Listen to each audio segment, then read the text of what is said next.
Welcome to the show. I'm your host, Zach Drew. And I'm Andrew Bellers. Thanks for tuning in this week, wherever you're watching, whether it be CTN or the PTL Television Network or Facebook or YouTube or any of the podcast forums that we're on. Thanks for watching. Listen, I want to say thank you for just all of the responses that we got from last week's show. As you saw, you probably could have, you could tell that was a difficult show for me to talk about the failed Trump prophecies. Are the prophets, what is wrong with them? Are they sick right now? They've gotten so many things wrong, haven't heard correctly from God, haven't heard from God at all, many of them. And it was difficult, and many of you that have followed, everything that I've done in the TV world and ministry and television, you know why that was difficult for me. I don't have to say it. Right. Because a lot of them are my friends. A lot of them I know are acquaintances, and the ones that I don't know, a lot of my friends are great friends with them. Yeah, and we prayed about it, and all of those words were chosen very carefully. Oh, yes. And it really is something that needed to be said. It needed to be said, and the response was absolutely overwhelming. I didn't expect that. I expected to, get ran out of town, so to speak, but I felt convicted that I had to talk about those things. Yeah. And, for every 20 positive responses we got one negative, which is incredible in this day and age. And it really showed me that the things that I talked about last week are on so many of your hearts. And many of you are disgruntled that no one is speaking about it. There might be one or two other people in this sphere of people that are talking about it, and you appreciated it. So thank you. And those that reached out to me personally, and I just really thank you for that. That was a difficult show, and I want to, and I've had to do stuff like that a couple of different times in this ministry's history, and it always is difficult, but I always want to be the man that just because something is difficult to do, that we rise to the occasion, that we're not cowards, that we're courageous in these difficult seasons, because there's going to be many more difficult things that will have to be said in the days ahead. So thank you for that. Listen, we've got a lot to cover on today's show. The latest on the current, cancel culture movements with Dr. Seuss and everything. And you know about this, whether you're watching and that happened a week ago or 2 weeks ago. Our purpose at this show is not just simply tell you what happened, but to break it down in a deeper fashion of what's really taking place. So we're going to be talking about Dr. Seuss. Don't worry, it's not old news. And, giving you our analysis of it and what's really happening behind the scenes. But before we get into that, and we take a quick break for the intro, I want to just I really am asking that whoever watches the show, maybe you've been watching for a few months or a couple of years, if you haven't gotten involved, please do so. We are, and I've said this before, we are 100% not a product ministry. We do not have a single product, okay? You know that. We do not have a single sponsor. We do not sell commercial time. We do not sell ads on our website. We are 100% sustained by simply people saying, I like this show. I was blessed by their content, and I want to give to it. And if you want to give a one-time gift, please do that. We would never not accept a one-time gift. What we really need is monthly recurring partners. That is how we plan for the future. That is how we budget everything out. What can we do? And as I told you last month, we have had a few different people. One cannot give any more ever again because they retired, and 3 more are on just a temporarily hold because of certain things happening. And so we're down almost $1,200 a month in recurring. So that's, almost $15,000 a year, which is a huge part of our budget, okay? So please just get involved. Please just do it. Just even if it's just $30 a month or something like that. Go to zachdrewshow.com, click the bright orange donate button, and you can click that monthly recurring option, whether you go through PayPal or Tithely on the website, or write us at IGBY, which stands for I Go Before You, at P.O. Box 797, Decatur, Illinois 62525. Please, I'm asking you if you would to get involved, that would just be absolutely amazing. We're going to take a short break and coming back with poor Dr. Seuss being kicked out.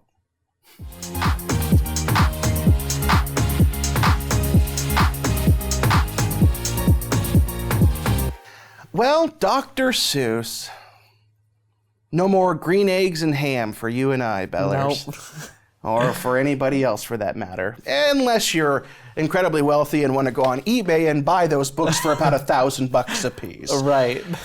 Well, we had to welcome Dr. Seuss into cancel culture heaven today because he has passed, along with Mr. Potato Head, Aunt Jemima, the butter. What was the Land O'Lakes? I mean, the list just goes on, and it's just absolutely ridiculous.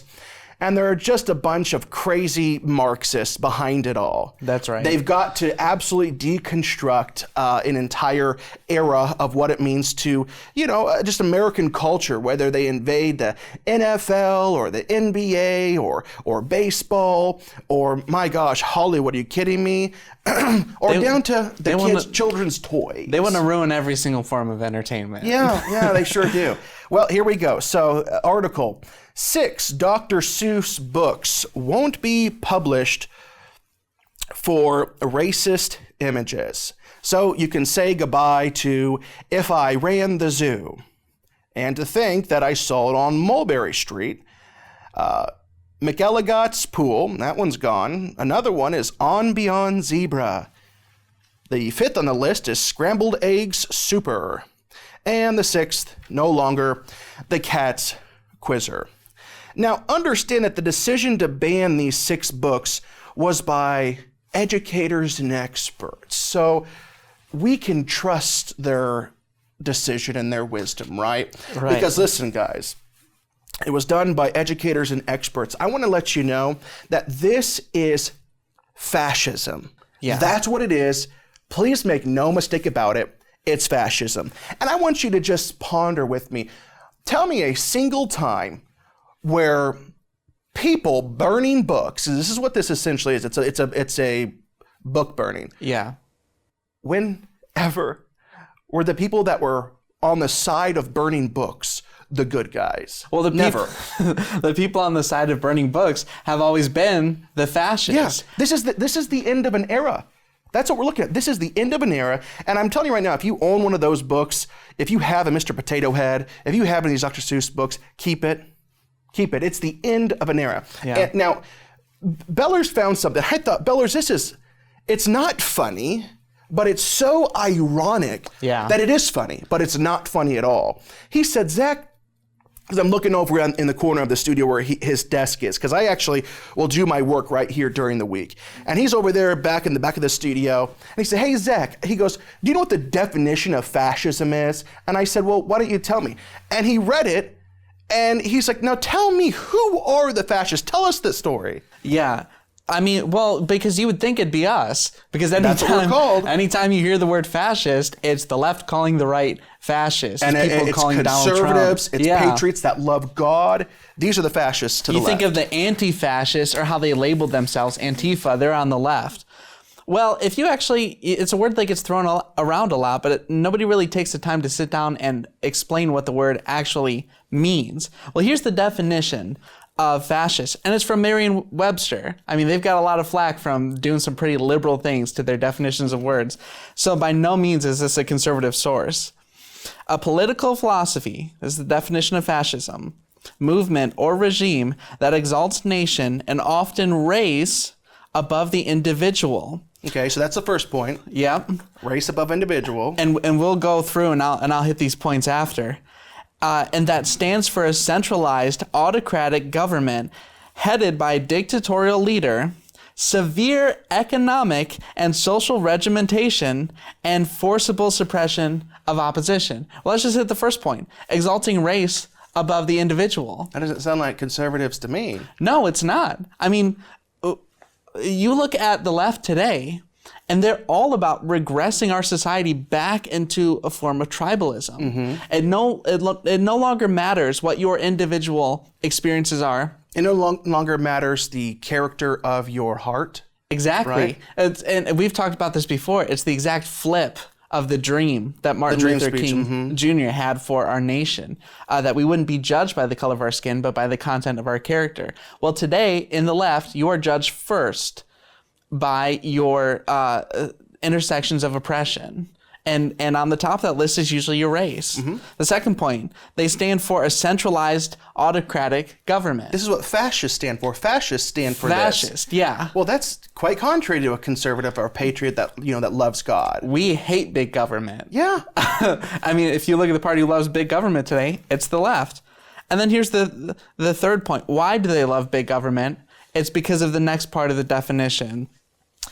For severe economic and social regimentation and forcible suppression of opposition.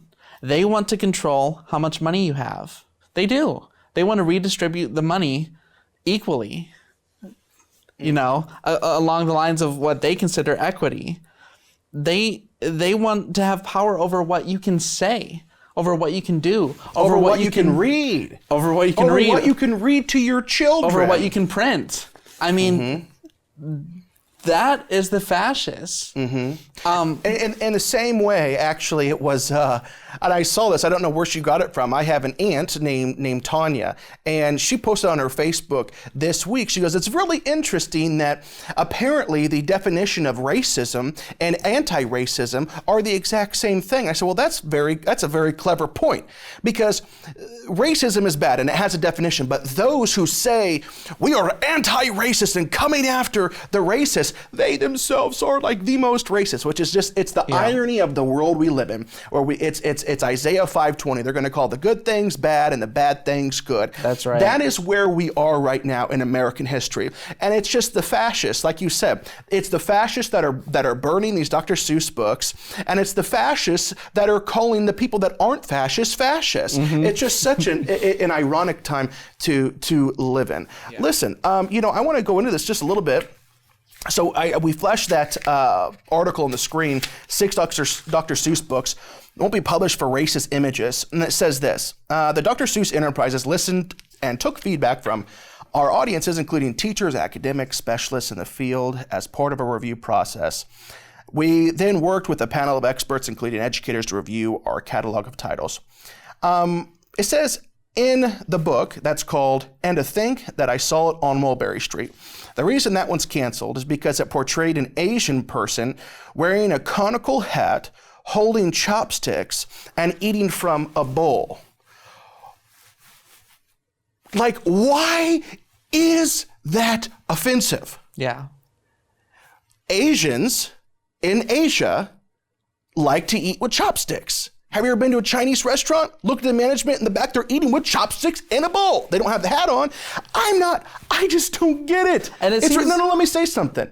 What if they had a children's book portraying an American, on like in Texas, with a gun on the side and riding on a horse and a cowboy hat? Well, I know that doesn't necessarily, I'm not offended, really don't care at all. Not even, or what if they had us with a ball cap on, sitting at a baseball game, eating a hot dog with our hands? Just like, that's not offensive. And because we eat hot dogs with our hands, we eat with knives and forks.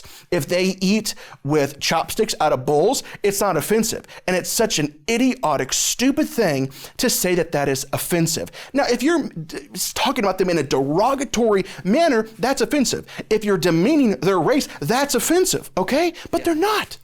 It seems like there's a really fine line between the word stereotypical and historically traditional. I mean, to say that all Asians are good at math, well, that's a stereotype. To say that in China they eat food with chopsticks is not a stereotype. It's just a factual statement. Yes, and they're upset that someone was wearing one of those conical hats. Okay, are you kidding me? Like, first off, all the farmers, or many of them in Eastern and Asia, they still wear the conical hats, and there's it's not like you go to their village and they're upset that you say you're wearing a conical hat. You're like, well, I'm protecting my head from the sun. Okay, great. The ancient famous samurais, they wore conical hats. It's not an offensive thing. That's right. Guarantee you, if you went to Asia and you had them read that book, they'd be like, okay, cute book. Mm-hmm. Cute book. Like, well, did you know those are being burned in America right now because that's so offensive? They're like, what? Like, I don't get it. Like, why is it? They wouldn't care. Yeah. In the same fashion, okay, a little bit more deeper, a little bit more controversial, the Aunt Jemima syrup, right? Mm-hmm. If you remember, whenever that got canceled, the family that woman on the bottle, their late, grandmother, their family was furious. Yeah. They were so angry. Because that was part of their heritage. Yes. That was part of their, their family history, and they just took it away from them. I guarantee you every family in that family probably had 5 bottles of syrup, because anytime someone comes over, that's our Aunt, our Aunt Jemima. It's on every syrup in all of America.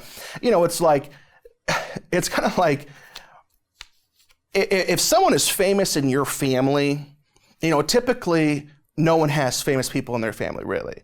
But if you do, it's going to be one, okay? Not every family is like the Kardashians, where like all of them are just rich and famous and they go everywhere, okay? Most people, like if they have a famous person, they have one.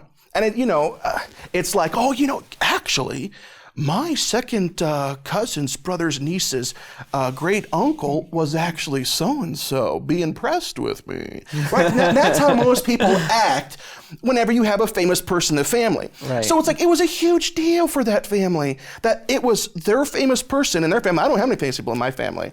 No. I mean, if I had an uncle on a candy bar or something, I think that's bad at the bone. Everyone would know. Everyone would know. Yeah. My grandma actually invented, I'm not going to go, okay. She actually invented frozen waffles, okay? And she actually sent it to Pillsbury, and they denied her, and she wasn't a business savvy woman, so she didn't know. And Pillsbury came out with frozen waffles using her exact same method, just very, very shortly after that.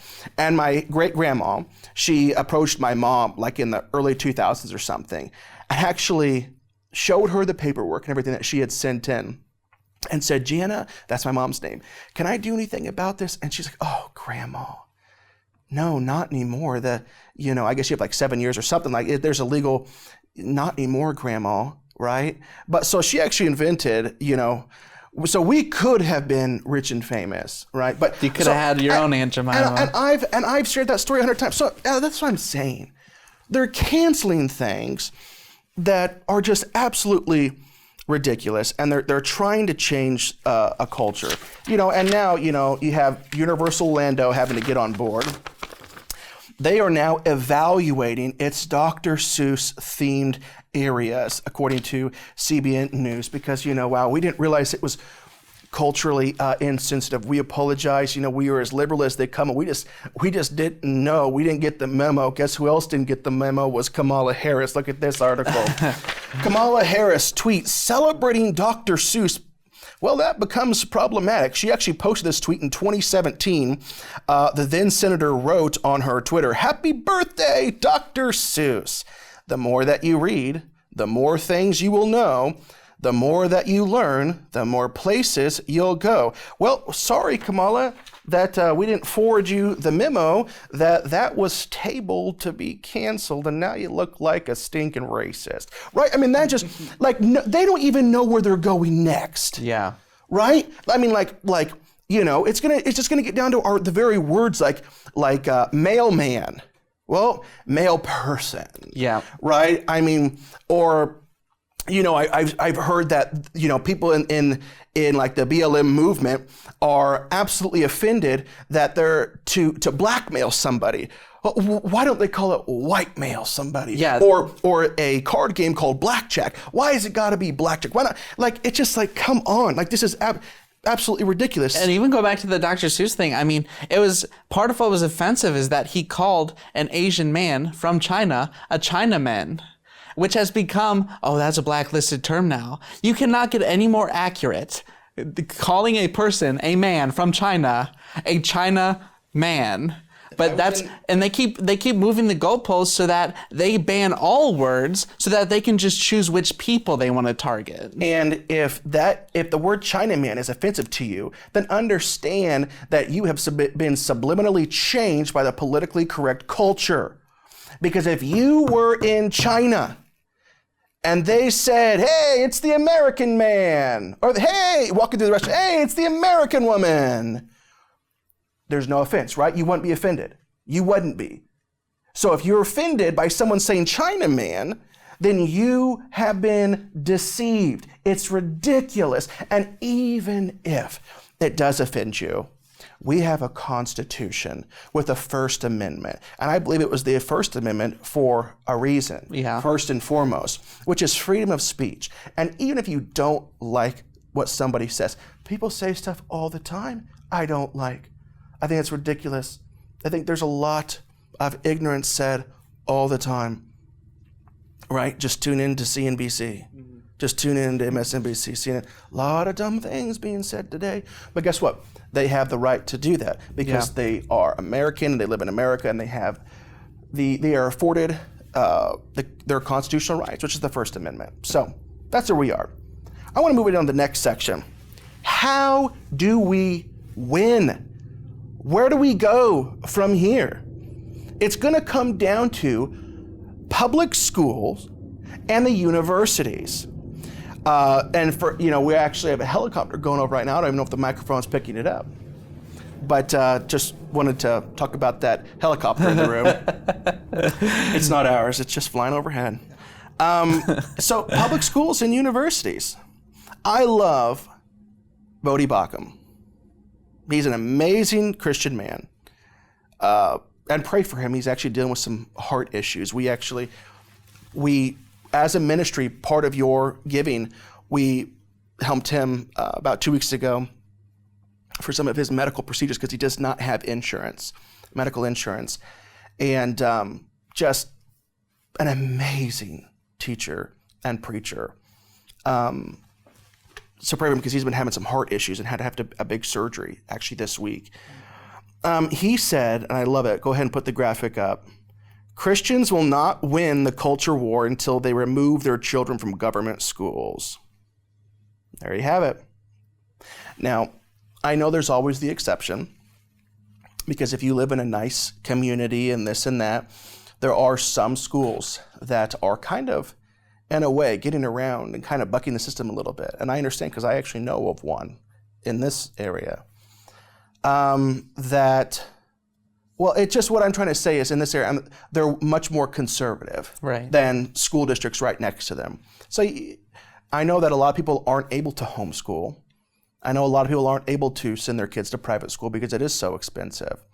But if you can, I believe that is one of the ways that we can win. But say it again, Christians will not win the culture war until they remove their children from government schools. I'm telling you right now that it starts, it's like I actually had on the first page of my outline a quote from Hitler, and you know the quote, "Give me a child when he's 7 and he's mine forever." That's why they're taking away, Mr. Potato Head, because there's now no male or female. Those are just social constructs. We can't talk about Huckleberry Finn. We got to outlaw children programming like Paw Patrol. Listen, if you're a young parent like myself, you know all about Paw Patrol, right? It's featuring a squad of canines running around helping other creatures, but it's too positive towards the cops. Right, and it's too positive towards capitalism as well. Yeah. And so, Paw Patrol is a part of what's being canceled. And even things like Lego City. Kids love their building little things out of Legos. Well, Lego City's police station, things we're dealing with cops were taken off because they're being canceled. Give me a child when he's 7 and he's mine forever. That's Hitler, okay? So they're being taught things like the 1619 Project. And I want to take a few minutes because we're in brand new platforms like CTN and other places, that the 1619 Project is absolutely horrific. And it is twisting and perverting our children's minds to what America really is and how America was truly founded.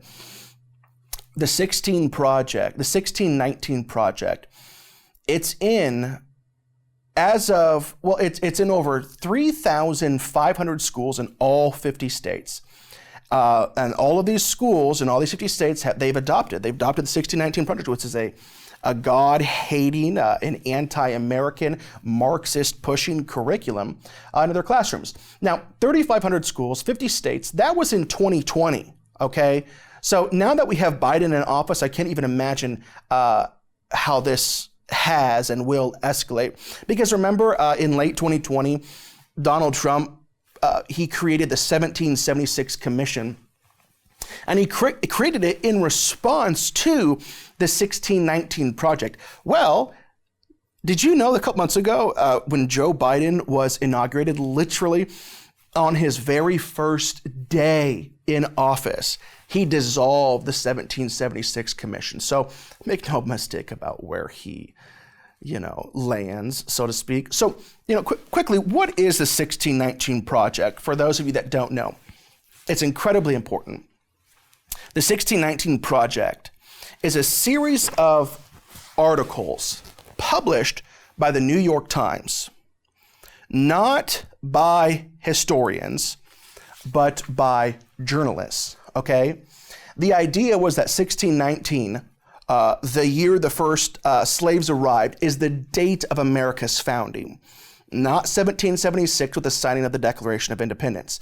So this historian-free history, because it's written by journalists, not historians, not a single historian, this historian-free history of America was to refocus the American story around only one thing, and that being slavery. This is all a part of Marxism, to regression to tribalism, to race above all, right?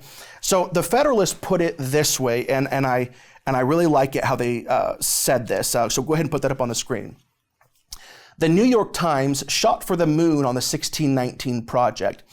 Its goal was nothing short of fundamentally changing the way Americans view the history of their country, from a slow, painful pursuit of freedom to a deadly attempt to continue slavery and the oppression of minorities. Now, I agree with the Federalist.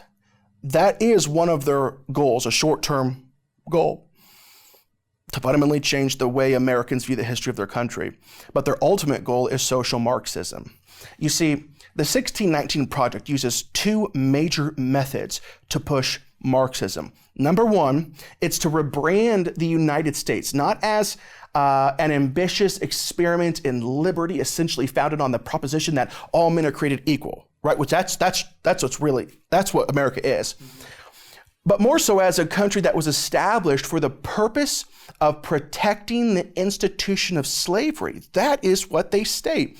And that is successful only because of its oppression of minorities, especially Black Americans. Actually, it was the 1619 Project's very first article, called "Our Democracy's Founding Ideals Were False When They Were Written. Black Americans Have Fought to Make Them True." And here is a quote, go ahead and put this up on the screen, of the first article. "Conveniently left out of our founding mythology is the fact that one of the primary reasons some of the colonists decided to declare their independence from Britain was because they wanted to protect the institution of slavery. By 1776, Britain had grown deeply conflicted over its role in the barbaric institution that had reshaped the Western Hemisphere.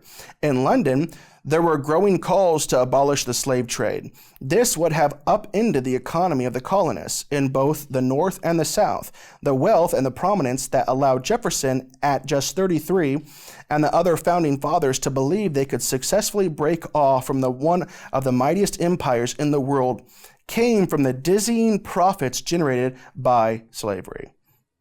So, one of the primary reasons we established this country was to protect the institution of slavery. That's what the 1619 Project says.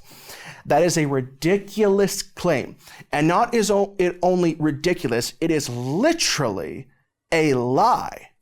Not only did the original draft of the Declaration of Independence include a clause blaming King George for bringing slavery to America, okay, but Britain didn't abolish slavery until 1833. The truth is that restrictions on slavery in the United States began immediately after it became a nation and continued until its abolition in 1865.